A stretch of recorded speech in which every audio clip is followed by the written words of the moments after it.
What's going on, guys? Quick question off the top. If you were Joe Douglas, how much money, if any, would you pay Dalvin Cook guaranteed in a one-year deal with the New York Jets to come play with Aaron Rodgers? Because I think we just got a pretty good barometer with the deal that the Bengals just struck with running back Joe Mixon. He was on the books for 11 plus million, just like Cook. Bengals said, no way, ain't happening, and massive pay cut. So he's going to make $5.5 million in 2023. About the same in 2024, and he has incentives to earn just over $7 million in 2023. And that to me is right on the money for fair market value for Dalvin Cook. If you look at Cook and Mixon, I think heading into 2023, I'd put them both in the same tier of running back, not quite in that top tier with the Derrick Henrys and Nick Chubbs of the world, but definitely firmly in that second tier of highly impactful running backs. And Cook has had a little bit better rushing production in his career, Mixon better receiver last couple of years. A similar tier of running back, I think, would be fair to say. And if you look around the league, the money just ain't there. And even teams who made those deals just 2 or 3 years ago are already regretting them. And the running back market value has declined since then to where the deals signed by Dalvin Cook and Joe Mixon a couple years ago, teams are saying they're not even worth half of that. Reportedly, Jeremy Fowler said that the Vikings offered Dalvin Cook to stay for about $6 million. And he said, no, I'm going to test the market. And it's kind of common sense that since he hasn't signed right now, no team has significantly beat that. It's been reported as well that he does not like Miami's offer. If you look at guys like Saquon Barkley, Connor Hughes, who reports on the Jets and Giants, said that the Giants are not willing to go over $20 million guaranteed, and the totality of the contract for Saquon Barkley, who just turned 25 and who was the Giants offense last year. Saquon had over 1,300 rushing yards, 10 rushing touchdowns, led the team in receptions.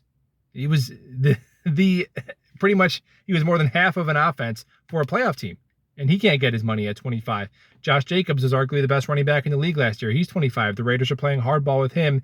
His running backs are finding out that the money just ain't there. So I think 5.5 base is going to be right where Cook comes in. Now, I never imagined that a team would pay Odell Beckham Jr. $18 million off of like 3 ACL tears. So could someone swoop in and overpay? Yes. If someone was going to do that, would they probably have already done that?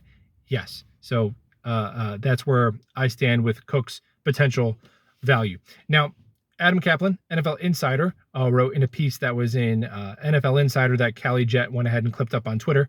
And he wrote about the Jets and their running back, Michael Carter. And also they're interested in Dalvin Cook. So the first part of it was, he said, league circles, quote, confirm the Jets are interested in Dalvin Cook. And then another source said that Jets running back Michael Carter, who had a down year last year after a promising rookie season, has had a really great offseason, and that he would be the running back number 1 if Breece Hall is unavailable or incredibly limited week 1, and he'd be the running back 2 when Breece Hall is healthy. So those two first pieces of information, whenever you're talking about league sources, you kind of have to put on your cap and think, where is this information most likely coming from?